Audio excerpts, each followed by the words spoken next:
Hello అండి. ఈ వీడియోలో filter Chinese drama next part చూద్దాం. ప్రీవియస్ పార్ట్స్ ప్లేలిస్ట్ లింక్ ఈ వీడియో డిస్క్రిప్షన్‌లో ప్రొవైడ్ చేశాను. ఫస్ట్ ఆ వీడియోస్ చూసి ఇది ఫాలో అవ్వండి, లేకపోతే కన్‌ఫ్యూజ్ అయిపోతారు. ఫ్యూచర్‌లో ఛానెల్‌లో ఇలాంటి వీడియోస్ వస్తూనే ఉంటాయి. సో, తప్పకుండా ఛానెల్‌ని సబ్స్క్రైబ్ చేసుకొని బెల్ ఐకాన్ ఆన్ చేసి పెట్టుకోవడం అస్సలు మర్చిపోకండి. ఎపిసోడ్ స్టార్టింగ్‌లోనే మనకి సూచంగ్ ఆఫీస్‌కొస్తుందనమాట. అందరూ వర్క్ చేసుకుంటూ ఉండేసరికి సరే అని చెప్పేసి తను కూడా సైలెంట్‌గా వర్క్ చేసుకోవడం స్టార్ట్ చేస్తుంది. సడెన్‌గా అందరూ గట్టిగా అరుస్తూ సూచన్‌కి కంగ్రాచ్యులేషన్స్ చెప్తారనమాట. సూచన్‌కి ఏమి అర్థం కాదు. తను కూడా చాలా హ్యాపీగా ఫీల్ అవుతుంది. ఇంతలో ఫో అక్కడికొచ్చేసి నీ వల్లే మన ప్రొడక్ట్ మార్కెట్‌లోకి సేల్ అవుతుంది. అలాగే నువ్వు హెల్ప్ చేసావు కాబట్టి ఆ కాపీరైట్ మాకు దక్కింది. సో, కన్ఫర్మ్‌గా మన టీమ్ అందరికీ ఈసారి డబుల్ బోనస్‌లు ఇస్తున్నాం అన్నట్టు ఫు అనౌన్స్ చేస్తాడు. అందరూ చాలా హ్యాపీగా ఫీల్ అవుతారనమాట. సో, వాంగ్ వీళ్ళంతా కంగ్రాచ్యులేషన్స్ చెప్తూ పార్టీ కావాలని అడిగితే మన సూచన్ కన్ఫర్మ్‌గా ఇస్తానన్నట్టు చెప్తుంది. ఇక అందరూ ఎవరి వర్క్ వాళ్ళు చేసుకుంటూ ఉంటారు. జూకు మాత్రం చాలా అస్సలు నచ్చదనమాట. అందరూ సూచంగ్‌ని అలా పొగుడుతూ ఉండేసరికి. అప్పుడే ఫ్లవర్ బొకే వస్తే సో, వాంగ్ వచ్చేసి సూచంగ్‌కి చెప్తుంది ట్యాంక్ పంపించాడేమో నీకని చెప్పేసి ఎవ్రీ వీక్ లాగా. సో, సూచంగ్ వెళ్తూ ఉంటే ఆమె మీకు కాదు వచ్చింది జూకొచ్చింది అని చెప్పేసి జూకి ఆ ఫ్లవర్స్ ఇచ్చేసి తను వెళ్ళిపోతుంది. జూ సూచంగ్ తోటి ఇలా చెప్తుంది. ట్యాంక్‌కి నీ ట్రూ కలర్స్ తెలిసిపోయినట్టున్నాయి. అందుకే నిన్ను వదిలేసినట్టున్నాడు. ఇక నీకు ఫ్లవర్స్ కూడా పంపించడులే అన్నట్టు ఆ అమ్మాయి మాట్లాడుకొని వెళ్ళి సైలెంట్‌గా కూర్చుంటుంది. మన సూచనకి అవునసలా మనీ పే చేసింది నేను కదా ఫ్లవర్స్‌కి. ఇంకా ఒక వీక్ రావాలి. అలా ఎలా మధ్యలో రాకుండా పోతుంది. నేనెందుకు వేస్ట్ చేసుకోవాలని చెప్పేసి తను ట్యాంక్‌కి టెక్స్ట్ చేస్తుంది. ఏంటి వీక్ ఫ్లవర్స్ రాలేదని చెప్పి. సో, అప్పుడే ట్యాంక్ వచ్చేసి మన ఫ్యాంగ్జిన్ నంబర్‌కి టెక్స్ట్ చేస్తాడనమాట. నువ్వు ఈ వీకెండ్ ఫ్రీగా ఉన్నావా? నిన్ను మీట్ అవ్వాలి అన్నట్టు. మన సూచనకి కోపం వచ్చేసి లేదు నేను చాలా బిజీగా ఉన్నాను అన్నట్టు చెప్తుంది. తనకేం రిప్లై ఇస్తాడంటే నువ్వెప్పుడు ఫ్రీగా ఉంటే అప్పుడే చెప్పు. మనం ఎలా అయినా మీట్ అవ్వాలి అన్నట్టు చెప్తాడనమాట. సో, సూచనకి చాలా కోపమొస్తుంది. ఎలా మెసేజ్ చేద్దాం అనుకుంటుందంటే, నువ్వు ఒక ప్లే బాయ్‌వి ఒకరి తర్వాత ఒకరు భలే ప్రేమిస్తున్నావేమో అన్నట్టు మెసేజ్ చేయబోయేలోపు అయ్యయ్యో! తెలిసిపోతుంది కదా అని చెప్పేసి ఆహ్, చాట్‌ని స్క్రీన్‌షాట్ తీసి ఫాంగ్స్‌కి పెడుతుందనమాట. ఎలా అయినా సరే ఇది ఫాంగ్స్‌ని తేల్చుకోవాలి అని చెప్పేసి. అలా ఆ స్క్రీన్‌షాట్ పెట్టేసి ట్యాంగ్ ఎప్పుడైనా సరే నిన్ను మీట్ అవ్వాలని చెప్పి కోరుకుంటున్నాడు. నీ ల్యాబ్‌కి కూడా వచ్చేయొచ్చు నిన్ను మీట్ అవ్వడానికి. సో, ఎలా అయినా ఈ ప్రాబ్లమ్‌కి మనం ఫుల్ స్టాప్ పెట్టాలి అన్నట్టు సూచన చెప్తే, థాంక్స్ అని ఇలా టెక్స్ట్ చేస్తుంది. నేను నీతోనే ఉన్నాను. నువ్వేం ప్లాన్ చేసినా కన్ఫర్మ్‌గా నేను నీకు హెల్ప్ చేస్తాను. ఓకే అన్నట్టు చెప్తుందనమాట. సో, సూచన ఏం చేస్తుందంటే ఫాంగ్జిన్ లాగా ట్యాంగ్‌కి ఓకే వీకెండ్ కలుద్దాం అన్నట్టు టెక్స్ట్ చేస్తుందనమాట. బ్యాడ్మింటన్ కోర్ట్‌లో కలుద్దాం అన్నట్టు చెప్పి ఒక ప్లాన్ చేస్తుంది. ఇంకో పక్క ట్యాంగ్ వచ్చేసి సైకియాట్రిస్ట్‌తో మాట్లాడుతూ ఉంటాడనమాట. సో, దానికి ముందు సూచనకి కూడా టెక్స్ట్ చేస్తాడు. రీఫండ్ నీకొచ్చేస్తది. ఫ్లవర్స్ అడిగావు కదా! 1 వీక్‌లో రీఫండ్ వచ్చేస్తదని చెప్పేసి మెసేజ్ పెట్టి, తను సైకియాట్రిస్ట్‌తో మాట్లాడుతూ ఉంటాడు. తను ఎంతసేపటికి 2 ఫాంక్షన్స్‌ని చూసానని చెప్పేసి ఇంకా అది నమ్ముతూనే ఉంటాడనమాట. పక్కనే ఫూ కూడా ఉంటే ఇదంతా అవసరమా అంటే, ఏమో నాకు అవసరమే అనిపిస్తుంది. నేను ఇద్దరిని చూసాను. కన్ఫర్మ్‌గా నేను షూర్‌గా చెప్పగలను. అందులో ఒక ఫాంక్షన్ అంటే నాకిష్టం. ఇంకొకరి ఇష్టం లేదు అన్నట్టు క్లియర్‌గా చెప్తూ ఉంటాడు. ఈ వీకెండ్ నువ్వు ఫ్రీగానే ఉన్నావా అంటే, ఫూ అవునని చెప్తాడు. సో, మనకి నెక్స్ట్ సీన్‌లో డైరెక్ట్‌గా ఫాంక్షన్ చెప్తుంది కదా! బ్యాడ్మింటన్ కోర్ట్‌లో కలుద్దామని చెప్పేసి, మన ట్యాంగ్ వచ్చేసి తనతో పాటు ఫూని కూడా అక్కడికి తీసుకెళ్తాడు వీకెండ్. గ్రౌండ్‌కి వెళ్ళగానే ఫాంక్షన్ వచ్చేసి ఒక అబ్బాయితో ఉంటుందనమాట. అబ్బాయి ఫాంక్షన్‌కి బ్యాడ్మింటన్ ఎలా ఆడాలో ప్రాక్టీస్ చేస్తూ ఉంటాడు. వెంటనే అదంతా చూసి ట్యాంగ్ ఎవరి అబ్బాయి అని చెప్పేసి అనుకుంటాడు. యాక్చువల్‌గా మన సూచంగ్ ఏం చేస్తుందంటే, ఆ ఫిల్టర్ యూజ్ చేసి ఒక అబ్బాయిలా చేంజ్ అవుతుంది. సో, ఫాంక్సిన్‌కి ఆ అబ్బాయిని చూయించి అంటే సూచంగ్‌నే చూయించి ఇండైరెక్ట్‌గా నేను నీ బాయ్ ఫ్రెండ్ అని చెప్పేసి ట్యాంగ్‌ని నమ్మించు. ఇక నిన్ను వదిలేస్తాడు. ఈ ప్రాబ్లమ్‌కి ఇక్కడితో సొల్యూషన్ మనం కనిపెట్టేసి ఎండ్ చేయొచ్చు అన్నట్టు ఇలా ప్లాన్ చేస్తుందనమాట. అందుకే తను అబ్బాయిలా అపియర్ అయ్యి అక్కడికొస్తుంది. వీళ్ళు రాగానే ఇక గేమ్ స్టార్ట్ చేస్తారు బ్యాడ్మింటన్. ట్యాంక్ అయితే చాలా కోపం వస్తూ ఉంటుంది వాళ్ళిద్దరు అలా ఆడుతుండేసరికి. సో, ట్యాంక్ ఏమనుకుంటాడంటే ఇదంతా కాదు ఆటలో నేను ఎంత స్ట్రాంగ్‌గా చూపిస్తా అని చెప్పేసి అనుకుంటాడు. గేమ్ ఆడేటప్పుడు సూచంగ్ గేమ్స్, స్పోర్ట్స్ ఇంకా చాలా బాగా ఆడుతుంది కాబట్టి సో, బ్యాడ్మింటన్ ఆడేటప్పుడైతే షాట్లు మామూలుగా ఇవ్వదనమాట. 2, 3 రౌండ్స్‌లో ఫూ ఇంకా ట్యాంగ్ వాళ్ళ టీమే ఓడిపోతుంది. సూచంగ్ ఒక్కటే చాలా బాగా ఆడుతుంది గేమ్. ఇక బ్రేక్ తీసుకుందామని చెప్పేసి మన ఫాంక్షన్ ఇంకా సూచంగ్ ఏమో ఒక సైడ్ కూర్చుంటారు. అలాగే ఫూ ఇంకా ట్యాంగ్ వచ్చేసి ఆపోజిట్ టేబుల్ దగ్గర కూర్చుంటారు. వీళ్ళిద్దరూ కావాలని చెప్పేసి సూచంగ్ కావాలని చెప్పేసి నువ్వు నాకు క్లోజ్‌గా ఉండని చెప్పేసి ఫాంక్సిన్‌తో చెప్తే ఫాంక్సిన్ వచ్చేసి తనకి స్వెట్ వస్తుందని చెప్పేసి టవల్‌తో తుడవడం, బాడీ మసాజ్ చేయడం ఇలాంటివన్నీ చేస్తూ ఉంటుందన్నమాట క్లోజ్‌గా వెళ్ళి. ఆపోజిట్ సైడ్‌లో ట్యాంగ్ అది చూసి తనకి చాలా కోపం వస్తూ ఉంటుంది. వాళ్ళిద్దరు అలా క్లోజ్‌గా ఉండేసరికి ఫూ ఏం చేస్తాడంటే కావాలంటే నీకు స్వెట్ నేను తుడుస్తాను. నన్ను తుడవమంటావా అన్నట్టు అడుగుతాడు. ట్యాంగ్ అవసరం లేదు అంటాడు. వాళ్ళిద్దరు అలాగే క్లోజ్‌గా ఉండేసరికి ట్యాంగ్ మళ్ళీ ఆడదాం గేమ్. ఈసారి చూద్దాం ఎవరు విన్ అవుతారా అన్నట్టు మళ్ళీ ఆడమని చెప్తాడు. ఈసారి కూడా పాపం ట్యాంగ్ ఓడిపోతాడనమాట. సూచంగ్ అయితే షాట్లు కొట్టేసి ఈజీగా ట్యాంగ్ని లూజ్ అయ్యేలా చేస్తుంది.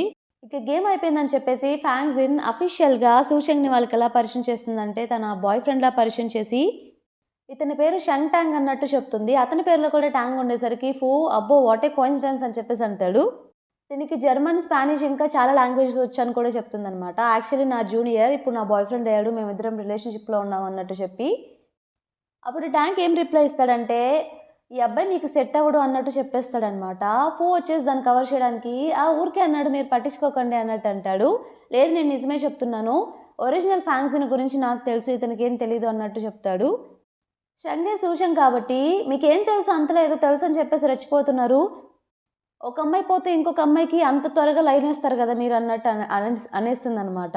సో ట్యాంగ్ వెంటనే ఏంటి అంటున్నావంటే ఇంతలో ఫ్యాంగ్జిన్ ఇన్వాల్వ్ అయ్యి ఇదంతా కాదు, నేను మీకు క్లియర్గా చెప్పేస్తాను, మీరంటే నాకు ఇష్టం లేదు, ఇప్పుడు నేను రిలేషన్షిప్లో ఉన్నాను, నేను మిమ్మల్ని కన్సిడర్ చేయను అన్నట్టు చెప్పేస్తుంది. అప్పుడు ట్యాంగ్ నేను లవ్ చేస్తుంది మిమ్మల్ని కాదు అన్నట్టు అంటాడు. వాళ్ళిద్దరు షాక్ అవుతారనమాట. ఇదేంట్రా బాబు ఏం చెప్తున్నాడు ఈడు అసలు అని చెప్పి. నేను ఫ్యాంగ్జిన్తో పర్సనల్గా మాట్లాడాలి అన్నట్టు ట్యాంగ్ చెప్తాడు. సరే అయితే నేను రష్యన్ చేసుకొని వస్తాను, మనం తర్వాత మాట్లాడుకుందాం అన్నట్టు ఇక లోపలికి వెళ్తారనమాట. ఇప్పుడు సూచంగ్ వచ్చేసి అబ్బాయి వేషంలో ఉంది కాబట్టి తను కూడా ఫ్యాంగ్జిన్తో పాటు అమ్మాయిల ఉమెన్ డ్రెస్ చేంజ్ రూమ్కి వెళ్తూ ఉంటుంది. ట్యాంగ్ అది చూసి అదేం నువ్వు తనతో వెళ్తున్నావు, మెంది ఇటువైపు ఉంది, నువ్వు ఇటు రావాలి అన్నట్టు సూచంగ్తో చెప్తూ ఉంటాడు. అంతే షంక్కి చెప్తాడనమాట. సూచంగ్ ఏమో నేను వెళ్ళను అని చెప్పేసి ఫ్యాంగ్జిన్తో చెప్తూ ఉంటుంది. ఒక్కసారి ఏం కాదని చెప్పేసి పంపిస్తుంది. పాపం చిన్నగా షంగ్ లోపలికి వెళ్తాడు. అక్కడ అందరూ అబ్బాయిలు డ్రెస్ చేంజ్ చేసుకుంటేసరికి ఇతనేమో సిగ్గుపడుతూ ఉంటాడనమాట. వాష్రూమ్ ఎటు అని చెప్పేసి అడిగితే మన ట్యాంగ్ అటువైపు అని చెప్తే వెనక్కి కూడా తిరగకుండా కబ్బోర్డ్స్ వైపే నడుచుకుంటూ వెళ్ళిపోతాడు ఫాస్ట్గా. సూచంగ్ మళ్ళీ ఫ్యాంగ్జిన్లా కన్వర్ట్ అయ్యి ఆ ఫిల్టర్ యూజ్ చేసుకొని ట్యాంగ్ని మీట్ అవ్వడానికి వెళ్తుంది. ఇప్పుడు సూచంగ్ వస్తుంది కాబట్టి తన దగ్గరికి వచ్చే కొద్దీ మళ్ళీ ట్యాంగ్కి హార్ట్ బీట్ అనేది బాగా రైజ్ అవుతూ ఉంటుంది. తను లవ్ చేసిన ఫ్యాంగ్జిన్ వచ్చింది అని చెప్పేసి తను అనుకుంటాడు.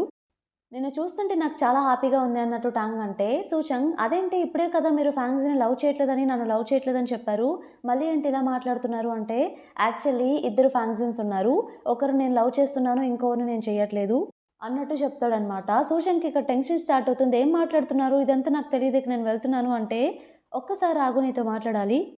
నేను ప్రపోజ్ చేసిన 10 మినిట్స్ తర్వాత దాని గురించి అడిగితే ఏం తెలియనట్టు నువ్వు బిహేవ్ చేశావు. అలాగే ఆ రోజు ఒకసారేమో నన్ను కాపాడావు, ఇంకొకసారేమో నేను ఎవరు తెలియదు అన్నట్టు బిహేవ్ చేశావు. సో నువ్వు ఒకరు కాదు ఇద్దరు అన్నట్టు చెప్తాడు. అంటే మీకు అంత తెలిసిపోయిందా అన్నట్టు మన సూచనగా అడుగుతుందనమాట. అవును అంత తెలిసిపోయింది, నీకు ఒక డిజార్డర్ ఉంది అన్నట్టు అంటాడు. ఇదేంటి ఏం వాగుతున్నాడు అని చెప్పేసి తను అనుకుంటుంది అనమాట. ట్యాంగ్ ఇలా చెప్తాడు, నీకు మల్టీ పర్సనాలిటీ డిజార్డర్ ఉంది.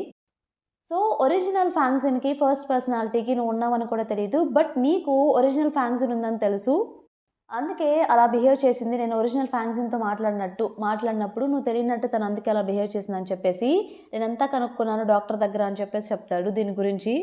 ఇక ఏం చేయాలి అర్థం కాక సూచంగ్ అవును మీరు చెప్పేది కరెక్టే, నాకు ఆ డిజార్డర్ ఉంది, అందుకే నేను అలా బిహేవ్ చేశాను అన్నట్టు చెప్పి సరే ఇక నేను వెళ్తాను తర్వాత మీట్ అవుతానని చెప్పేసి ఇంటికి వెళ్ళిపోయి తన సిస్టర్కి ఫ్యాంగ్జిన్కి ఇంకా లిన్తో జరిగిన విషయం అంతా చెప్తుందనమాట. వాళ్ళేమో అయితే ఇప్పుడు ఫ్యాంగ్జిన్కి డిజార్డర్ ఉందని చెప్పేసి ట్యాంగ్ నమ్ముతున్నాడా, ఇప్పుడు ఈ ప్రాబ్లమ్ని ఎలా సాల్వ్ చేయాలని చెప్పేసి వాళ్ళు థింక్ చేస్తూ ఉంటారు. అప్పుడే లిన్ ఒక మంచి ఐడియా ఇస్తుందన్నమాట.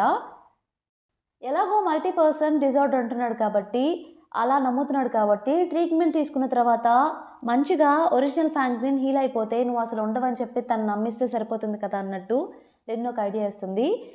మన సూచంగ్ అవును కదా ఇది బెస్ట్ ఐడియా అని చెప్పేసి తను వెంటనే ఫ్యాంగ్జిన్ లాగా వెళ్ళి ట్యాంగ్ని మీట్ అవుతుంది అనమాట. బయట మీట్ అయ్యి నేను ఎందుకున్నానో మీకు చెప్పాలనుకుంటున్నాను, ఫ్యాంగ్జిన్ ఎప్పుడు తన హస్బెండ్ తోటి లాంగ్ టర్మ్ రిలేషన్షిప్లో ఉండి చాలా బాధలు పడింది.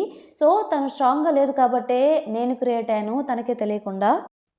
ఇక నేను కూడా ఎక్కువ రోజులు ఉంటాను, ఇంకొక సెషన్ అటెండ్ అవుతే ఇక నేను కంప్లీట్గా డిసపియర్ అయిపోతాను. ఎందుకంటే ఇప్పుడు ఫ్యాంగ్జిన్ అంతా డివోర్స్ అయిపోయి హ్యాపీగా ఉంది కాబట్టి తనకి ఏ కష్టాలు బాధలు లేవు కాబట్టి ఇక నేను కంప్లీట్గా డిసపియర్ అయిపోతాను అన్నట్టు చెప్తుంది. ఆ మాటకి ట్యాంగ్ చాలా ఫీల్ అవుతాడు.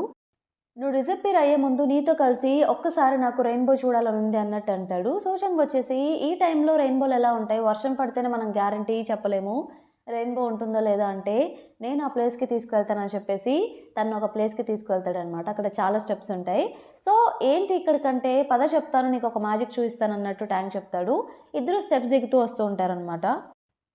స్టెప్స్ దిగుతూ వచ్చేటప్పుడు ట్యాంగ్ వచ్చేసి తనలో అంటే మన సూచంగ్లో ఇండైరెక్ట్గా తనకు తెలిసిన ఫ్యాంగ్జిన్లో ఎందుకు తను ట్యాంక్ ఇష్టమో అవన్నీ క్లియర్గా ఎక్స్ప్లెయిన్ చేస్తుంటాడు. ఆ మాటలకి సూచంగ్ కొంచెం ఎమోషన్ అవుతూ ఉంటుందన్నమాట. ఏంటి ఇంతలా కనెక్ట్ అయ్యాడని చెప్పేసి. కిందకి దిగినాక కూడా తను ఇంకా పొగుడుతూ ఉంటాడు. నువ్వంటే నాకు ఎందుకు ఇష్టమో అని చెప్పేసి ఎక్స్ప్లెయిన్ చేస్తూ ఉంటాడు. సూచంగ్ వచ్చేసి మీరు అంతలా మరీ ఎక్కువ మాట్లాడుతున్నారు, నేను ఆ మాటలకి డిజర్వ్ కూడా కాదు అన్నట్టు తను చెప్తుంది. సో అప్పుడు ట్యాంక్ ఇప్పుడు మ్యాజిక్ టైం వచ్చేసిందని చెప్పేసి ఇలా చూడు అని చెప్పేసి స్టెప్స్ వైపు చూస్తారనమాట. సో ఆ స్టెప్స్కి కింద పెయింటింగ్ ఉంటుంది డిఫరెంట్ డిఫరెంట్ కలర్స్ తోటి, రెయిన్బో కలర్స్ తోటి. అలా చూసేసరికి అది ఒక రెయిన్బోలా కనిపిస్తుంది అనమాట చాలా హైట్ నుండి. అది చూడగానే సూచంగ్ అయితే ఎంత బాగుందో అని చెప్పేసి అనుకుంటుంది. అది చూడగానే తనకు కూడా ఇక ఏడుపు వచ్చేస్తూ ఉంటుంది.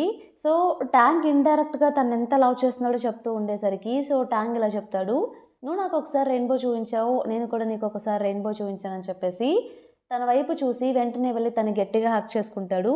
సూచంకి ఇక ఏడుపు వచ్చేస్తుంది అనమాట ట్యాంక్ అలా గట్టిగా హక్ చేసుకునేసరికి.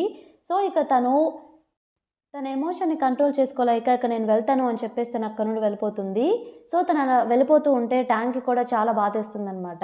ఇంతటితో మనకి ఎపిసోడ్ కంప్లీట్ అయిపోతుంది. ఈ ఎపిసోడ్ మీకు నచ్చింది అనుకుంటున్నాను. నచ్చితే తప్పకుండా ఛానల్ని సబ్స్క్రైబ్ చేయండి, అలానే వీడియోని లైక్ చేయండి. Thank you for watching.